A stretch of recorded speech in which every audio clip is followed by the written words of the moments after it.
된 것 같습니다. 왜냐고요? 우리 자상하고도 섬세한 남편은 저뿐만 아니라 제 친정엄마한테도 신경을 써줍니다. 친정엄마가 어디 아프시다고 하면 바로 병원으로 모시고 가지고 뭐 먹고 싶다고 저에게 얘기를 해서 남편에게 말을 하면 남편이 바로 알아듣고 바로 음식점을 예약을 하고 그럽니다. 그리고는 다음부터는 저한테 직접 말씀하시라고 굳이 집 사람에게 말해서 부담 느끼게 하면 저도 그런 거 싫다고 말을 합니다. 세상 어떤 남자도 부럽지 않을 만큼 저한테도 저희 친정 엄마한테도 잘해주는 우리 남편을 저는 너무 자랑스러워합니다. 그래서 친구들한테도 우리 남편 내 친정 엄마한테도 엄청나게 잘해준다고 입이 아플 정도로 자랑했습니다. 니네 남편은 평생을 살아도 친정에 뭐 해다 준 거 있냐고 하면서 애들이 절 재수없어 할 때까지 자랑을 했습니다. 그런데 저를 예전부터 조금 시기를 하던 친구가 저에게 야, 네 남편 혹시 네 친정엄마 돈 보고 네 친정엄마랑 바람다면 어떡하냐고 하더라고요. 야, 그럼 정말 꿀잼일 텐데 하면서 비웃듯이 저에게 말을 했습니다. 저는 그 말에 야, 너 선 넘는다 자제해라 하고 조금 정색을 하고 말했습니다. 그러자 친구는 흐뭇하면서 딴청을 피우더군요. 그런데 저도 여자인지라 남편이 저에게만 잘해주면 되는데 굳이 저희 친정엄마에게 이렇게 잘해주는 이유가 궁금했습니다. 진짜 우리 집 돈 때문일까 아니면 정말 혹시 우리 친정엄마랑 하는 생각이 들었습니다.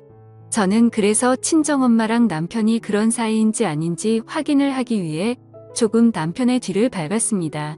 그런데 정말 제가 그동안 몰랐던 것들을 알게 되었습니다. 남편은 그동안 저 몰래 저희 친정엄마를 자주 만났던 거예요.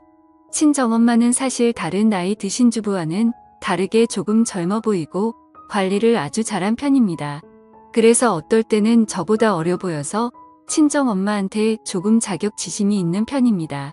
그래서 결혼을 하고 나서부터는 친정집에 찾아가는 게 자연스레 줄어들어서 친정엄마가 뭐하고 사시는지 관심이 없었습니다.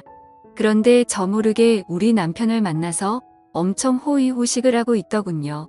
남편은 저희 친정엄마를 데리고 저와는 한 번도 가본 적이 없는 고급 레스토랑에 아쿠아리움 그리고 심지어 미술관과 전시회 등 보통의 여자들이 자신의 남자친구 또는 남편과 같이 가고 싶어하는 곳들을 갔습니다. 제가 자신들을 미행하고 있다는 것은 눈치채지 못하고 온갖 연인들이 할 수 있는 행동도 서슴지 않고 있습니다. 손을 잡는 것은 기본이며 얼굴에 뭐가 묻었으면 그 크기 큰 손으로 자신에게는 장모인 여자의 얼굴을 살포시 잡으며 휴지로 닦아주는 그런 행동까지 했습니다. 그리고 더욱 저를 부들부들 떨리게 하고 열이 받게 한 것은 호텔이었습니다.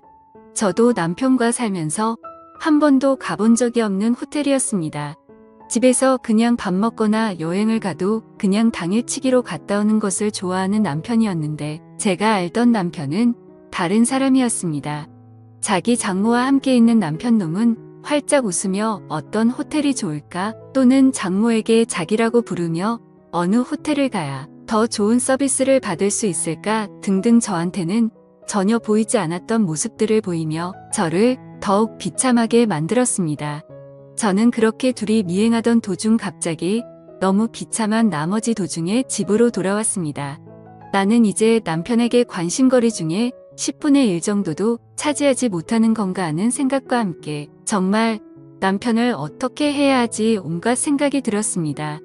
바로 그 순간 집 현관 도어락 비밀번호를 누르고 남편이 들어오는데 저는 눈이 돌아버려서 제 옆에 있던 석고상을 남편에게 던졌습니다.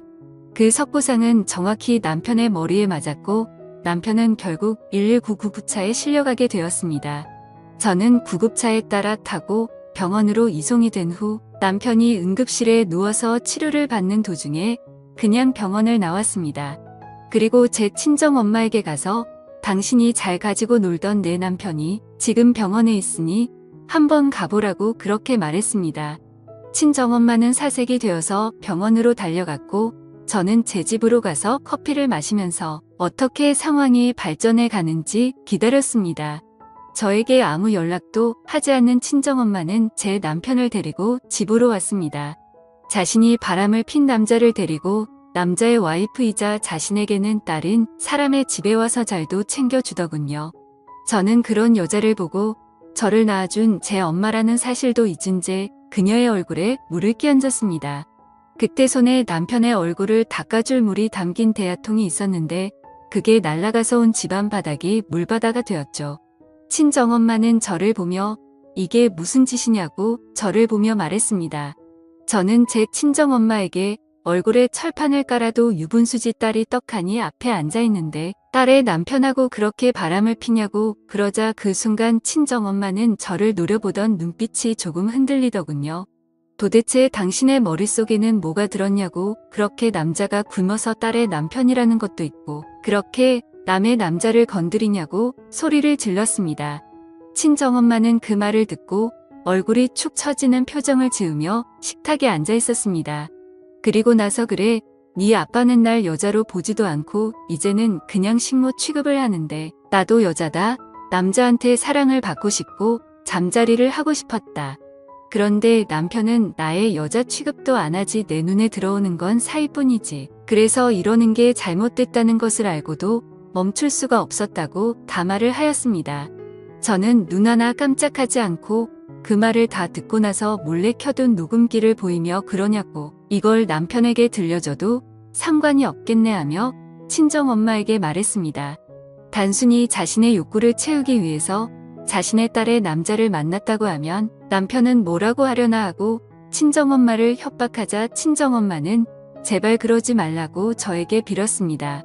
저는 그 소리에 당신은 이미 남편을 버리고 다른 남자와 바람을 핀 불륜녀에 불과하고 친딸의 남자와 간통한 것에 불과하다고 말을 하며 그냥 다 필요 없고 아빠한테서도 나한테서도 그냥 떠나라 하고 말했습니다. 친정엄마는 그 소리에 나 이렇게는 못 끝낸다. 제발 살려달라고 하는 도중에 방문이 열리며 남편이 붕대를 감은 머리를 손으로 짚고 비틀거리며 나왔습니다. 남편은 저에게 자신이 잘못했다고 장모님은 아무 잘못도 없다고 말하며 이건 둘의 문제지 장모님의 문제가 아니라고 했습니다. 저는 장모님을 보며 일단 집으로 돌아가라고 말을 했습니다. 저는 다시 열이 뻗쳐서 남편에게 온갖 물건을 던졌습니다. 이제 치료를 받고 돌아와 아직 몸이 온전치 않은 남편은 제 손에 그냥 나가 떨어지더군요. 저는 결국 머리끝까지 화가 나서 집을 모두 부셔버렸습니다. 식탁에 깔린 유리며 전기밥솥 TV 등등 보실 수 있는 것은 다 때려 부시며 집안을 난장판으로 만들어 놓고 나서 헉헉거리면서 소파에 앉아 있었습니다. 저는 남편과 친정엄마에게 나가라고 소리쳤습니다. 나가서 둘이 아주 잘 살아보라고 그리고 나중에 가서 후회해보라고 하고는 제 방으로 들어갔습니다. 그리고 침대에 누워서 울었습니다. 다음 날 아침에 눈을 떠서 거실에 나가보니 엉망이 된 집안이 보였습니다. 저는 식탁 의자에 앉아 엉망이 된 부서진 집을 보면서 그동안 남편과 쌓아온 추억을 떠올렸습니다.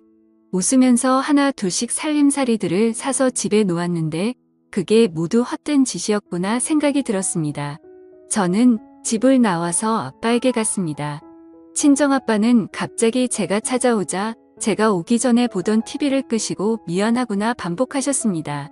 이미 아버지도 아시고 계셨지만 어찌할 수 있는 방법이 없어 그냥 지켜보고만 되셨던 것입니다. 저는 친정아빠를 붙잡고 울면서 우리는 왜 이렇게 살아야 할까 하고 분한 마음을 표현했습니다. 친정아빠는 그런 저를 보고 이제 다 필요 없다. 이제 꼴도 보기 싫고 그냥 너랑 나랑 이렇게 살자고 했습니다. 저도 친정아빠의 말을 듣고 그러자고 했습니다. 저는 친정아빠의 도움을 받아서 남편과 살던 집을 수리해서 부동산에 팔려고 내놓았습니다.